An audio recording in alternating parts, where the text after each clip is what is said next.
Well, thank you very much, Leela and Nancy. It's wonderful to be here, and you're celebrating the 50th anniversary. I realize it's the 50th anniversary of my entering medical school, and I want to acknowledge one of my medical school classmates, Eric Hewlett, is here, and a niece and her husband are here, and a number of other friends are here. So thank you for coming.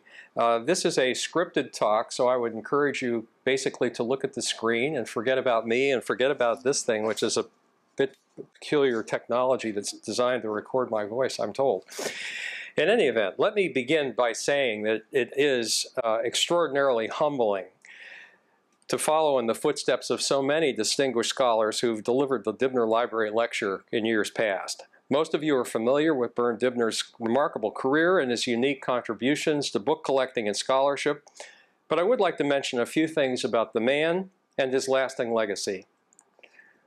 Born in Ukraine in 1897, Dibner was 7 years old when he came to America with his family.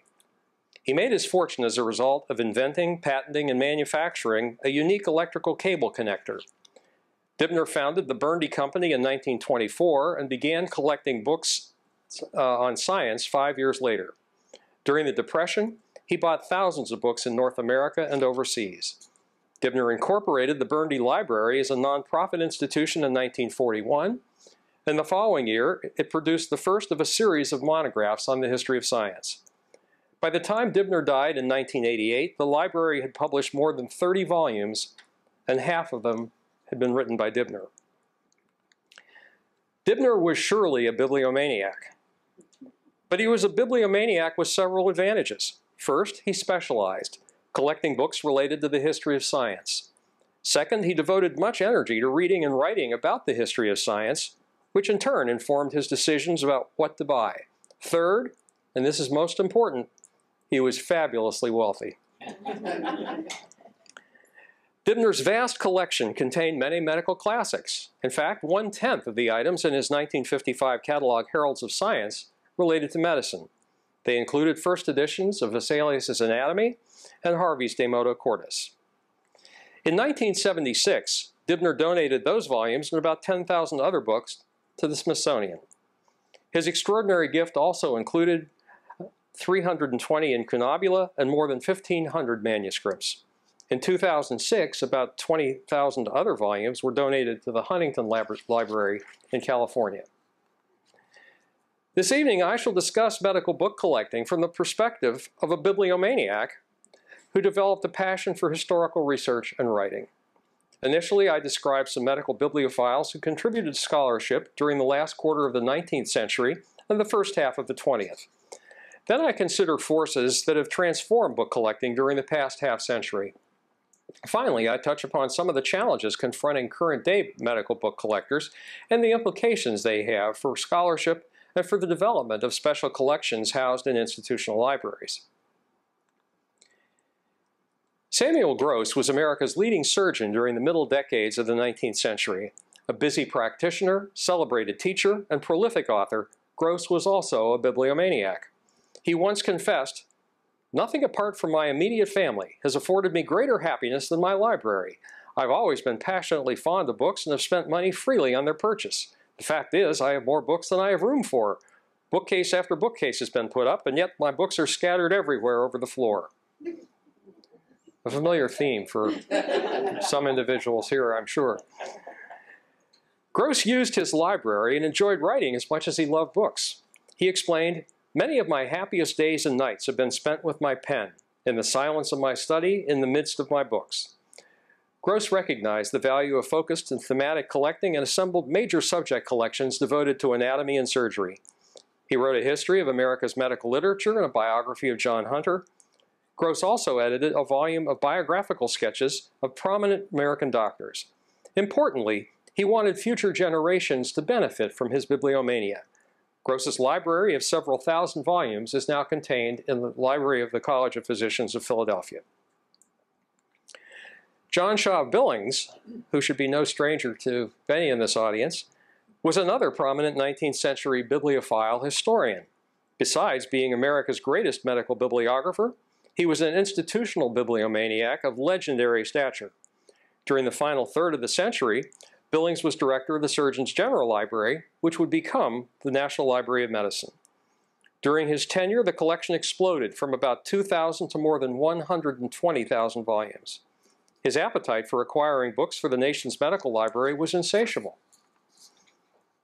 Harvard anatomist and popular author Oliver Wendell Holmes declared, "Dr. Billings is a bibliophile of such eminence that I regard him as a positive danger to the owner of a library if he's ever let in it alone." Holmes, like Gross and Billings, thought that libraries must be more than passive repositories for books. Speaking at the opening of the Boston Medical Library in 1878, he asked rhetorically, "What is the nest that hatches scholars but a library?" In 1964, a century after Billings took charge of the Surgeon General's Library, John Blake was chief of the NLM's History of Medicine Division. He wrote that year, "The library is the historian's laboratory. A medical history collection should not be a museum where one comes to admire the rare and curious, but a working center, providing first and foremost the essentials for teaching and research." Although Blake was talking about institutional collections, many medical bibliophiles have used their personal libraries as a source of inspiration for significant historical studies. William Osler was the English-speaking world's leading physician at the turn of the 20th century. His influence on 5 generations of medical book collectors is hard to exaggerate. Undeniably a bibliomaniac, Osler turned his obsession into productive scholarship. He wrote dozens of historical and biographical essays, many of which were inspired by books in his collection. The fun of the hunt, a phenomenon that animates all bibliomaniacs, led Osler to rummage through dusty bookstalls, seek out little-known dealers, and scout booksellers' catalogs. During Osler's years at Johns Hopkins from 1889 to 1905, he went abroad each summer. His letters reveal an insatiable appetite for old books. During a visit to Holland in 1901, Osler tried to be a typical tourist, but he was constantly distracted. His wife, Grace, informed a friend, "Dr. Osler is really sightseeing on this trip, and it's very amusing. He looks at one picture in the collection and then flies off to a bookshop." She wrote in another letter, "We really had a delightful trip, though Drs. Dock and Osler became utterly disgusted at every place where old books were not forthcoming and promptly wanted to leave." Osler's lust for old medical books preceded his love of medical history, but before long his bookish and historical interests merged. As the size and significance of his library grew during his Baltimore years, Osler began publishing more historical and biographical articles. He punctuated his lectures and bedside teaching rounds with historical tidbits relating to the diseases being discussed. Several of Osler's Johns Hopkins colleagues shared his interest in books and history. For example, pathologist William Welsh and gynecologist Howard Kelly assembled important libraries and participated regularly in meetings of the Johns Hopkins Historical Club. As their students and residents migrated to institutions across the country, some of them injected their bookish historical interests into a new environment. Osler knew that his library and writings had inspired many others to collect medical books and publish historical and biographical articles, and he wanted this to continue after he died. When Osler decided to bequeath his magnificent 7,500-volume collection to McGill University in Montreal, he wrote, "The library is to serve 2 functions, the education of students in the history and methods of science and medicine, and to promote research into these subjects." Well, anyone who has visited the Osler Library at McGill or has used their website knows that his goals were achieved. Osler played a major role in stimulating neurosurgeon Harvey Cushing's interest in book collecting and medical bibliography. Cushing grew up in a bookish family and was educated at Yale and Harvard before going to Hopkins in 1896 as William Halstead's surgical resident. Although Cushing collected books before he moved to Baltimore, it was his exposure to Osler, Kelly, Welsh, and Halstead that led to his bibliomania. Cushing, who lived next door to Osler at the turn of the century, recalled, "Those fortunate enough to come as latchkeyers under Osler's neighborly influence became inoculated with his bibliophilic spirit." Like Osler, Cushing was more than a collector. His books were a major source of intellectual stimulation. Cushing's most notable historical achievements were his Pulitzer Prize-winning biography of Osler and his biobibliography of Vesalius. His interest in Vesalius began when Howard Kelly gave him the second folio edition of the Fabrica. Speaking of Kelly, Cushing warned, "He's led many a librarian and many a hapless young student into a bibliophilic downfall." Cushing attended the dedication of the Osler Library in 1929. That experience contributed to his decision to bequeath his 15,000-volume collection to Yale, where it has inspired 3 generations of bibliophiles and scholars. Cushing argued that books had to be accessible if they were to meet their full potential as a stimulus to scholarship. The neurosurgeon declared, "I've always felt that a hospital or medical school that wished to cultivate a scholarly spirit must have its library on the ground floor. Books must be put in the student's path so he will stumble over them." Cushing convinced 2 friends and fellow bibliomaniacs, Swiss tuberculosis specialist Arnold Klebs and American neurophysiologist John Fulton, to follow his example. In 1934, he wrote to Klebs, "I woke up in the middle of the night with a thought. Why not a Klebs-Fulton-Cushing collection so that we 3 could go down to bibliophilic posterity hand in hand? I'm redrawing my will and I plan to leave enough to start a professorship of the history of medicine." Cushing's 2 confidants shared his conviction that their books must be used. In 1935, Klebs told Cushing that their unified collections must not become piously maintained cemeteries of books. These bibliomaniacs wanted their tripartite library that they envisioned at Yale to provide opportunities for research and discovery in the history of medicine. The 3rd man in the scheme, John Fulton, was 30 years younger than Cushing and Klebs. Fulton had been infected with bibliomania in 1921, when he was a Rhodes Scholar studying physiology at Oxford. He was bitten in Osler's library at 13 Norham Gardens, where the late Regis Professor's collection was being cataloged. The American's infection worsened as he visited more and more antiquarian bookshops. Fulton's longtime friend, Arnold Muirhead, provided this graphic description of his book hunting style. "He was always a most determined and thorough searcher. No amount of dust or dirt, no precarious ladder, and no seeming inaccessibility deterred him." Fulton told Muirhead in 1928, "My purpose is to acquire a reference library which will make me independent of the larger collections while writing a historical treatise of physiology." Fulton's statement implied that his appetite for books was modest, but it wasn't. He collected thousands of volumes. Fulton's personal blend of bibliomania and scholarship was influenced by Geoffrey Keynes, a prominent British surgeon and prolific bibliographer. Keynes' definitive bibliographies of Thomas Browne, William Harvey, and Robert Hooke were based on his own comprehensive collections of their works. Fulton praised Keynes' approach to individual bibliography, claiming that he did much to transform a dull and dreary subject into an art that is both exciting and highly informative. Adopting Keynes' approach, Fulton produced comprehensive bibliographies of Robert Boyle, Richard Lauer, and John Mayo. He published biographies of Harvey Cushing and Benjamin Silliman, the definitive study of medical bibliographers, and dozens of historical articles. Reflecting his desire to promote interest in primary printed sources in the history of medicine, he edited a collection of excerpts from classic publications in physiology. Fulton's selected readings in the history of physiology appeared in 1930. 2 years later, University of Kansas internist Ralph Major published Classic Descriptions of Disease, a similar work that focused on clinical medicine. Major, a 1910 Hopkins medical graduate, had developed a serious interest in books and history at the Baltimore Institution. He was chosen to chair the Department of Medicine at Kansas in 1921, and for half a century inspired interest in medical history among the school's students and faculty.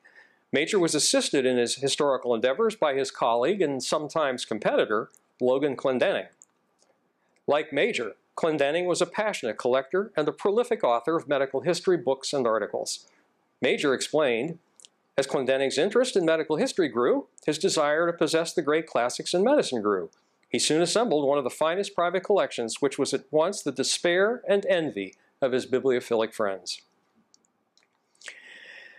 Major and Clendenon's bibliomania inspired many other doctors to collect books.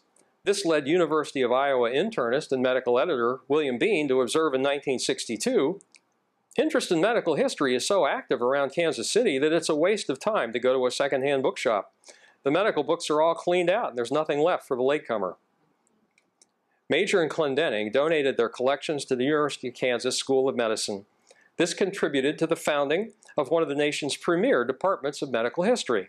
In fact, several of America's leading programs in the history of medicine owe their existence to physician bibliophiles. I've already mentioned Yale University, but this was also the case at the University of Minnesota, the University of Wisconsin, and UCLA, to cite just a few examples.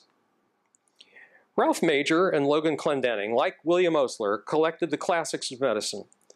Other serious medical book collectors who wrote about the history of medicine were more focused.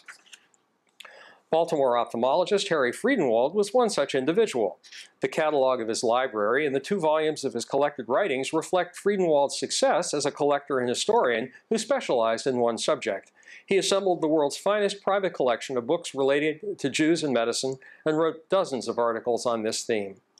Historian Ofsy Temkin praised the interplay of Friedenwald's bookish and historical interest writing. It was his large collection that stimulated Dr. Friedenwald towards his historical researches, and these researches in turn stimulated to increase year by year his riches of manuscripts, incunables, and other books. Like several other collectors I've mentioned, Friedenwald wanted others to benefit from his bibliomania. He donated his collection of books relating to Jews and medicine to Hebrew University in Jerusalem. Each physician, bibliophile, historian I've described gave their books to a library. Although this form of philanthropy may alarm and frustrate some serious collectors, it has had profound implications for scholarship. Certainly Bern Dibner's collections at the Smithsonian and the Huntington have afforded countless scholars exceptional opportunities for research, discovery, and writing. In fact, most major institutional special collections owe much to bibliophiles whose libraries they acquired through gift or purchase. Mayo Clinic librarian and historian Thomas Keyes wrote in 1954, "The medical world is indebted to physicians who collect books. Medical libraries especially, or medical librarians especially, are grateful to bibliophilic physicians who spend a considerable number of years and not inconsiderable funds in quest of significant books to the enrichment of library collections." Gertrude Annan, librarian of the New York Academy of Medicine, expressed similar sentiments, writing, "Any library starting to build a useful collection for the historian could do no better with its funds than to obtain collections on one subject already brought together painstakingly and lovingly over the years by a knowing enthusiast. This serves both history and the historian far better than a treasure of expensive highlights with only a high price in common." Keyes and Annan's comments about the role that bibliophiles have played in helping libraries establish and enlarge special collections resonated with me. Eventually, every serious bibliophile faces the dilemma of what to do with their books. Earlier, I explained that Harvey Cushing donated his outstanding collection to Yale, but this wasn't his original plan. He anticipated sending his books to auction. Cushing told his friend and fellow bibliomaniac Arnold Klebs, "I've always intended to have a checklist of my books made and then to have them sold by my executors, so that others might have the pleasure of collecting them as I have done. But this idea has begun to wane in favor of leaving them to Yale to be kept together as the basis of a medico-historical collection." Cushing's decision to donate his books to an institution surely disappointed some medical bibliomaniacs because it meant they wouldn't have an opportunity to acquire some of his treasures. I'm going to take a momentary break here to take a drink of water, and it has a little anecdote associated with it. So I went out to get water, and I had $2 out. And I asked the woman at the cash register, "How much would this be?" And she said, $3.85. And I said, "This is a terrific concession." And she said, "Why? Did you pay more elsewhere?" I said, "Impossible." So that's a true story. Everything I've said is true up to this point. Now it turns a bit autobiographical, for which I apologize. But after all, I did confess, this is from the perspective of a recovering bibliomaniac, so here it comes. I collected books for 40 years before I began to develop a strategy for the ultimate disposition of thousands of volumes. About a decade ago, I discussed various options with my wife Lois and Michael Homan, then the director of Mayo Clinic's library. Soon after I joined the Mayo staff in 2000, I concluded there really was no better medical center in America. U.S. News & World Report agrees, having ranked Mayo first in its honor roll of best hospitals for the past 3 years. For several reasons, it seems sensible to supplement the institution's already fine collections of rare books and secondary sources. Since 2010, Lois and I have donated about 15,000 books to Mayo Clinic. We also created an endowment to support a center for the history of medicine. So I'm simply following the model that I've described for Cushing and Osler, people that generations ago sort of set the tone for bibliomaniacs like me. Well, although my primary approach to downsizing has been to donate much of my collection to Mayo, I did decide to sell several hundred medical books and autographs at auction next year at Bonham's in Manhattan. That will be on March 11th for anyone taking notes. And conveniently, it'll be held immediately after the International Book Fair in New York, so that will also be good. And yes, I do plan to attend the auction. I can't bid on any of my own books, but I certainly plan to bid a fond farewell to a lot of things that I will no longer have. Well, I now buy very few books, and I do describe myself as a recovering bibliomaniac. But I still have to find suitable homes for more than 10,000 books and at least as many antiquarian or antique medical prints and engraved portraits. And these brief comments about the dispersal of my books lead me to say something about how I acquired them. In this context, I shall describe the changing landscape of collecting since I began buying old books almost 6 decades ago. Although the focus will be on medical book collecting, many of the themes and trends apply to book collecting in general. First, let me say a few words about the origins of my bibliomania. I began collecting things when I was about 8 years old. Stamps and coins were my earliest serious collecting interests, and I might mention I was an only child for those of you who are interested in sort of like the psychology of collecting. I started buying books, old books in the spring of 1961, and when I was in high school in Yardley, Pennsylvania, I spent many Saturdays at Traver's bookstore across the Delaware River in Trenton, New Jersey. Located in the center of what was then a thriving downtown, Traver's had been founded in the early 20th century. The main floor of the 3-story building was devoted to new books. The basement housed paperbacks, textbooks, and a few hundred old books were tucked away in a small side room. That is where I bought my first old book, an edition of Homer's Odyssey that had been published exactly 100 years earlier. On the main floor of the bookstore, a large dust-covered staircase was sequestered behind the checkout counter. Traver's second-generation owners, 2 brothers in their 70s, had closed off the top 2 floors in the early 1950s. Serendipity helps explain how I gained access to those floors in the summer of 1961. That life-changing event took place shortly after I had bought 2 boxes of old books at a country auction in western Pennsylvania, where my mother's family had owned a farm since the 1840s. One of those boxes contained Volume 1 of James G. Blaine's 20 Years of Congress. I asked Louis Traver, the friendlier brother, and I emphasize the friendlier brother, if the unfriendly brother once asked me, "What are you doing every Saturday? You know, aren't you ever going to buy anything?" Actually, I did. But in any event, the friendlier brother, if he had any idea where I might obtain Volume 2 of this James G. Blaine 20 Years of Congress, he said, "Follow me," and we got on an elevator and went up to the closed-off top 2 floors. When he opened the elevator door on the 3rd floor and turned on the lights, I was sure I'd entered book collector's heaven. There must have been 100,000 volumes on the top 2 floors that were deserted in an otherwise bustling bookstore. The title I was seeking was among them. Mr. Traver showed me a pristine set of Blaine's 1884 publication. The price, written in pencil, was $2. I was hooked. During high school, I spent many Saturdays alone on the top floors of Traver's bookstore in Trenton. I bought dozens of books on a range of subjects, including Civil War history, and remember this was the centennial period of the Civil War, and African exploration. This is an appropriate place to mention that at that point in my life, I was not a reader. I was a collector. My goal was to acquire old books rather than read them. This would change in the mid-1970s, when I was a Robert Wood Johnson Clinical Scholar at Johns Hopkins. My customized Clinical Scholars program combined a fellowship in cardiology with a master's program in medical history. By then, I was an avid collector of old medical books, and I was developing a passion for medical historical research and writing. Some of you will recognize Helen Wells. Physicians have been overrepresented among book collectors for generations. Helen Wells, who was the chief of special collections here at the Smithsonian in 1983, when she documented this fact in her extraordinary list of printed catalogs of scientist libraries dating back to the 17th century. 3/4 of the 880 scientist collectors that Wells identified were physicians, but they did in fact collect on a wide range of subjects. Every serious bibliophile must confront the collection of what to collect.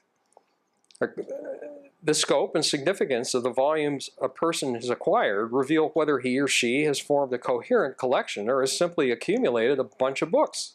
Focused collecting, a tradition that began in the 18th century, has practical and philosophical advantages. After identifying a theme, a bibliophile must make an effort to learn about the history of their chosen subject. They should acquire, or at least have ready access to, the relevant secondary sources. These histories, biographies, and bibliographies provide valuable perspective in terms of what volumes should be added to a specialized collection. They will also facilitate historical research if the collector decides to use their library for scholarly purposes. Once a collector has identified a specific title that belongs in his or her library, the next step is finding it. Most bibliophiles, and certainly all bibliomaniacs, enjoy the fun of the hunt. To be sure, the maturation of internet book sites such as Abe, A-Libris, and Biblio have dramatically changed the dynamics of searching for books. You're aware of this, but it will become even more apparent as I describe some traditional book hunting strategies that served me well for decades.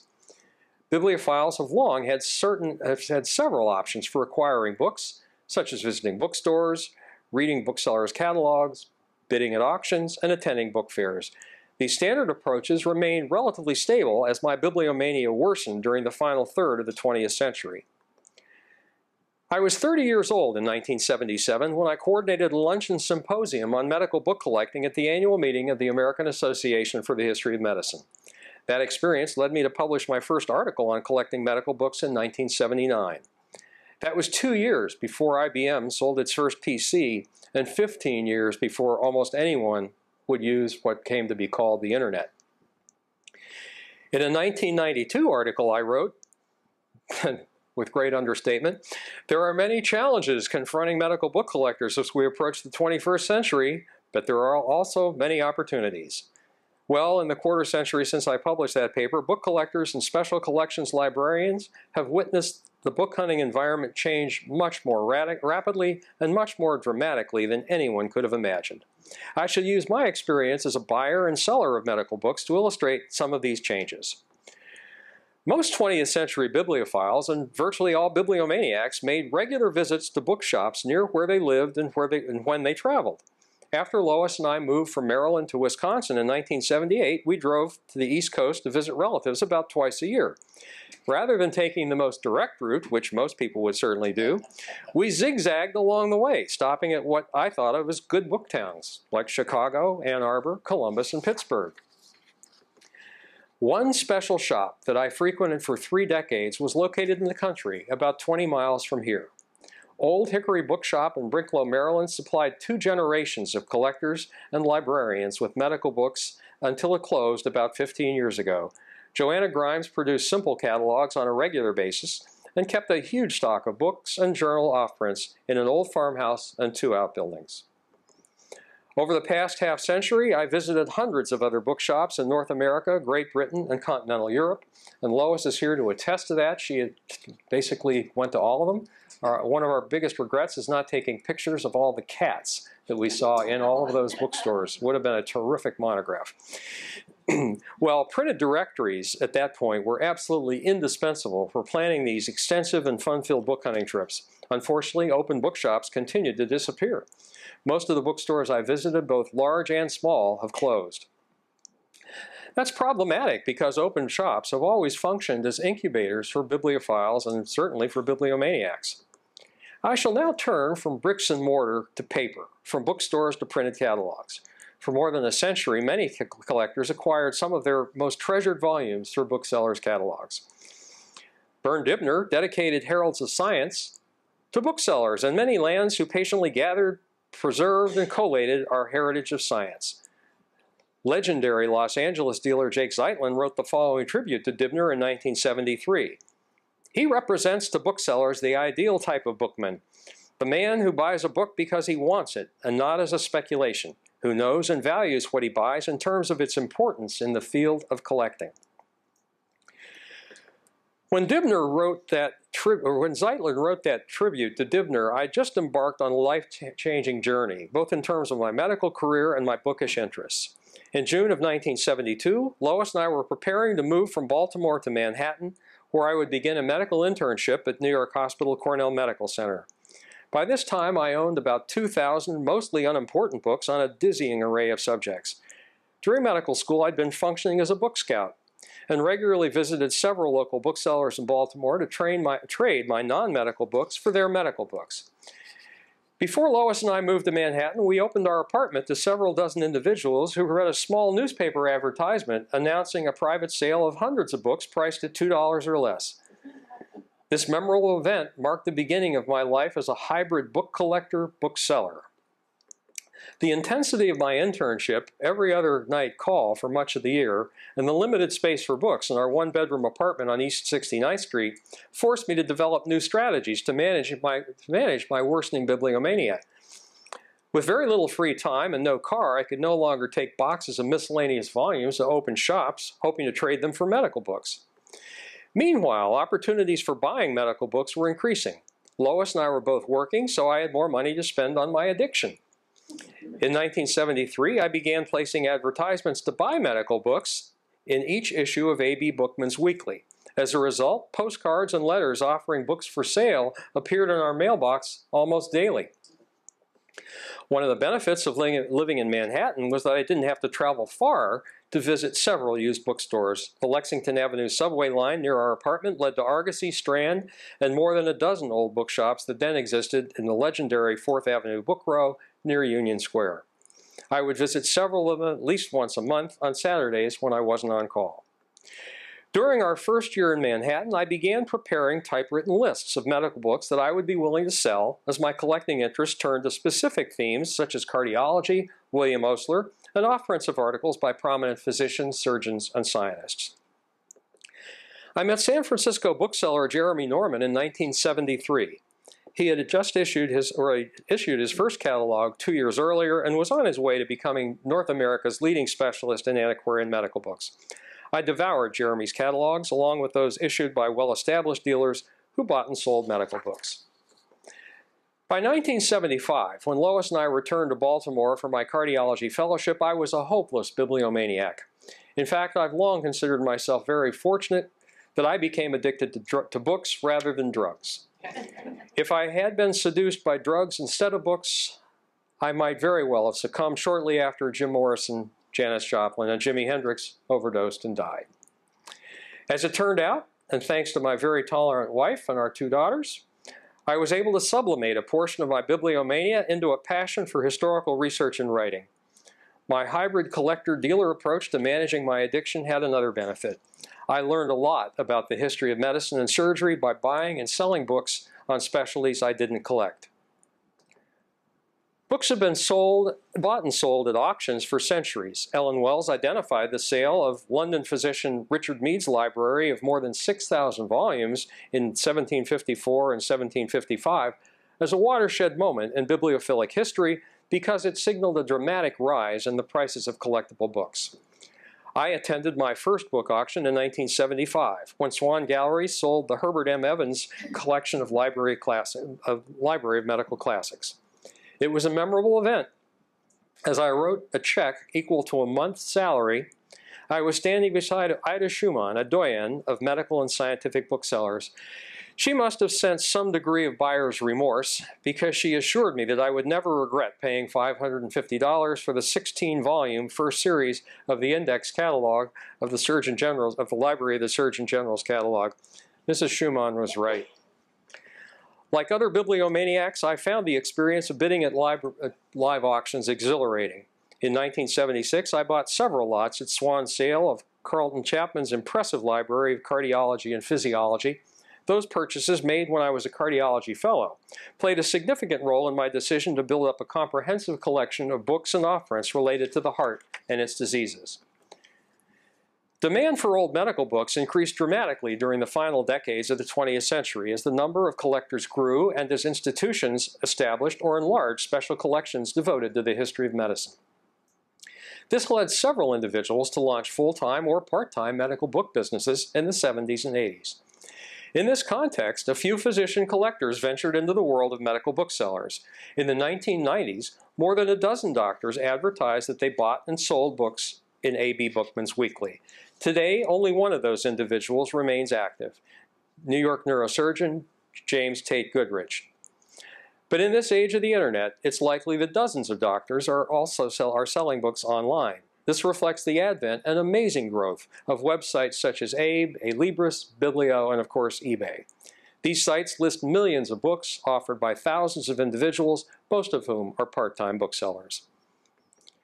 Antiquarian book fairs deserve some mention because they provide collectors and dealers with a unique opportunity to interact socially.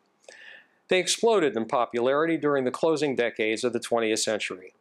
Upscale fairs, such as those sponsored by the Antiquarian Booksellers Association of America, have weathered the Internet's disruptive effect on the book trade better than the smaller fairs. A significant percentage of dealers who participate in small local and regional fairs are part-time booksellers. Many of them have stopped displaying selections of their stock at these fairs as their online sales have increased and as attendance at the smaller fairs has decreased. In the final portion of my presentation, I shall discuss a few of the challenges and opportunities facing current-day collectors. Several of the most notable medical bibliophiles of earlier generations sought to acquire the time-honored classics of medicine. This strategy, sometimes termed milestone collecting, was popularized by William Osler in the early 20th century. It was embraced by Berkeley biologist Herbert Evans, who's a bibliomaniac, whose 1934 exhibition of classic books in the history of science inspired Bern Dibner's approach to collecting and ultimately his 1955 catalog, Heralds of Science. Today, assembling a comprehensive collection of medical milestones is virtually impossible. Even if a private collector or institution has the money to buy a significant number of recognized medical classics, such as the 19 items that appeared in the medicine section of Heralds of Science, or the items that were included in the 1994 Grolier Club exhibit, 100 Books Famous in Medicine, most of these titles come on the market very rarely. Medical practice and medical book collecting changed dramatically during the second half of the 20th century. Progressive specialization in the science and practice of medicine led many medical book collectors to adopt a new approach. As new physician collectors appeared on the scene, a significant percentage of them collected books and periodical contributions relating to their chosen clinical field.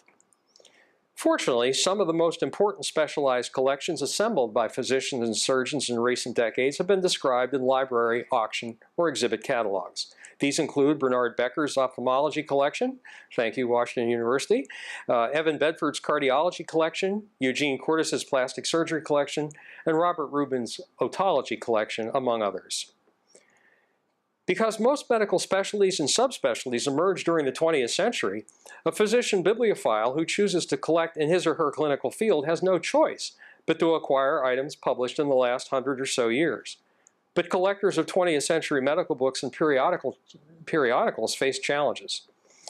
For example, the enormous number of medical books and articles published in recent decades makes it extremely difficult for a collector or librarian to identify truly significant contributions to medical science or practice. Individuals with specialized training who devote time to learning about the important aspects of the history of their subject are in the best position to find important items. Fortunately, detailed histories of many medical and surgical specialties have been published in recent years. Cardiology was my specialty before I retired in 2014, and it's been my main collecting interest for more than 4 decades. As I detailed in 2 books, cardiology is a 20th century specialty. With the exception of the stethoscope invented 2 centuries ago by Laennec, essentially all of the technologies and procedures that define current-day heart care were developed after 1900. In fact, most of them were introduced into practice after World War II. My cardiology collection, which includes cardiac physiology and cardiovascular surgery, numbers about 1,500 books and more than 3,000 offprints. Collecting off-prints, also termed reprints, has been a long-standing passion of mine. This reflects the fact that most advances in cardiology, like other medical and surgical specialties, were first reported in medical journals rather than books. Librarian David Kroenig, an expert on the history of scientific periodicals, explained in 1962, "By the last half of the 19th century, all of the important contributions to science and medicine were being printed in journals." Helen Wells wrote in 1986, "Reprints are important in the communication of scientific knowledge. Scholars collect and exchange them for their personal libraries. In recent decades, reprints of famous and seminal articles have become very collectible. With the shift in first publication from monographs to journal articles, the collector of historical important scientific contributions has had to seek certain reprints or issues of journals in which the articles appeared." New York Academy of Medicine librarian Gertrude Annan gave this advice to those making decisions about institutional collections: "The lowly reprint should not be scorned, even if the original journal article is in the collection. Reprints of outstanding contributions to science, especially those signed by the authors, are collector's items of great cost. Librarians must look at reprints not as trash to be thrown out without question, but rather as potential rarities." Duke University medical librarian and part-time bookseller Terry Kavanaugh wrote in 1970 that off-prints have validity as the first separate appearance of a work. Although Kavanaugh acknowledged that off-prints of classic articles had become, in his words, excessively rare and valuable, he claimed, "Large numbers of reprints on particular subjects by a number of authors, such as frequently come to libraries from the files of local doctors, are rarely significant enough to repay the efforts of extensive cataloging, and without it are not likely to be used." The attitude articulated by Kavanaugh contributed to an unfortunate decision that most medical libraries made during the past half-century. Many institutional, in fact most institutional off-print collections were discarded without any effort having been made to identify important publications. Consider the implications this has for current-day private collectors and special collection librarians who hope to acquire off-prints by a specific author or a specific subject. John Noy, University of Wisconsin Bibliography, addressed this issue in 1968 when he wrote, "Off-prints, by their very nature, are scarce from their day of printing. They seldom survive the death of the recipient. Not even libraries take the trouble to preserve them. Certainly after 100 years, a scientific paper in off-print form is practically unfindable." The future of off-print collecting is problematic for another reason. Since the beginning of the present century, published paper off-prints have been replaced almost entirely by electronic PDFs of the desired article, which can be downloaded and printed on demand. A personal anecdote illustrates this point.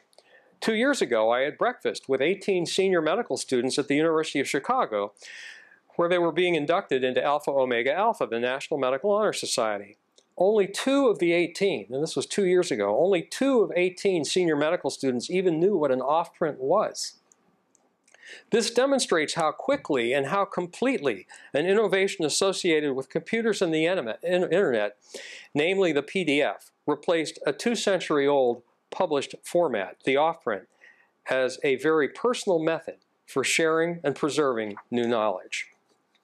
Books, although much less ephemeral than off-prints, have long been an endangered species. In 1888, William Blades devoted 9 chapters of his book, The Enemies of Books, to things that threatened the volume's physical state or survival.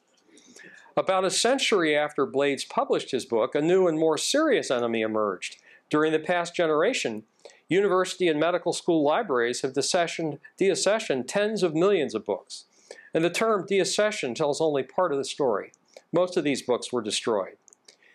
In a 2009 article entitled "Beyond Books, Libraries Look to the Future," Library Dean David Lewis predicted, before long, almost all of the books in existence will be available electronically. Well, for bibliophiles, the accompanying photograph of Lewis resting his outstretched arms on empty bookshelves is deeply disturbing. Unfortunately, this scene continues to play out in many institutions. The 2011 meeting of the American Association for the History of Medicine was held at Johns Hopkins. Several hundred medical historians attended a reception at the Welsh Medical Library in a room dominated by John Singer Sargent's iconic painting, The Four Doctors. but two walls of the room were lined with empty bookshelves, a manifestation of the library's decision to discard tens of thousands of medical books and journals. Each of the four doctors, William Welsh, William Halstead, William Osler, and Howard Kelly, were bibliophiles or bibliomaniacs. Sadly, many of the books and offprints that they and so many others bequeathed to Hopkins decades earlier were deaccessioned, and in fact, decades ago. What more than 300 medical historians saw in the Welsh Library in 2011 reflected a renewed institutional assault on printed materials. 1 year earlier, the Johns Hopkins University Gazette published an article entitled "Envisioning Welsh Library of the Future," in which the director of the Welsh Library, Nancy Roederer, was quoted. Usually I don't read text from slides, but this published statement is too significant to paraphrase, and this comes directly from the Johns Hopkins University Gazette. Roederer said that the physical collection, which has been decreasing, will continue to do so. Many print items now available in electronic form will be removed from the building and recycled by 2012. In the future, fewer print items will be added, as 98% of the budget goes to electronic materials. Well, it's important to understand that Johns Hopkins is by no means unique when it comes to discarding medical books, journals, and offprints. In fact, Roederer's candor is refreshing, even if her message is disturbing. Over the past half-century, the scenario she described has played out in most medical school libraries and essentially every medical society library, and every state and medical society library in the country a century ago had a library. Fortunately, some libraries offer to sell their duplicates, thank you very much, and discards to collectors and booksellers. Several of the challenges confronting collectors of medical and scientific books and offprints do not apply to bibliophiles who collect other subjects, such as fine bindings, Americana, travel and exploration, and color plate books. When contemplating the future of book collecting, it's essential to recognize the bond that has traditionally linked private collectors and institutional libraries and realize that it's very fragile. Stony Brook Special Collections librarian Evert Volkerts wrote in 1980, "Many of the major research collections were assembled by private collectors. In the process of collecting, they've often opened up new areas for research and scholarship. The curiosity, persistence, and accomplishments of the private collector are, unfortunately, sometimes underrated by the institutional collector to his or her detriment." British librarian Rodney Cave listed 3 key ingredients in the recipe for building special collections. He wrote, "To be good at attracting donations to his library, the rare books librarian must combine the erudition of the scholar, the enthusiasm of the lover, and the persuasiveness of the con man." Well, in closing, I want to emphasize that it is still possible to build a significant personal library that can be a source of satisfaction and a resource for scholarship. To do this, however, an individual must have a passion for collecting, financial resources, physical space, and importantly, a supportive family. The great medical book collectors of earlier times possessed these things. Some contemporary bibliophiles are equally fortunate. I certainly have been. Happily, significant private libraries are still being formed, and physical book collections and physician book collectors are still contributing to the literature of medical history and biography. University of Chicago Special Collections librarian Alice Schreier addressed the future of book collecting in a 2015 lecture to fellow members of the Grolier Club. At one point she asked, "Will generations brought up on mobile devices develop an intellectual interest in and reverence for physical books that bring us all together?" Well, that's a very good question. I believe it's critical for those of us who value books and appreciate the unique role that special collections play in promoting scholarship, make a sincere effort to nurture a new generation of bibliophiles. I'm confident that Bern Dibner would agree. Thank you very much for this remarkable opportunity, and thank you all for coming.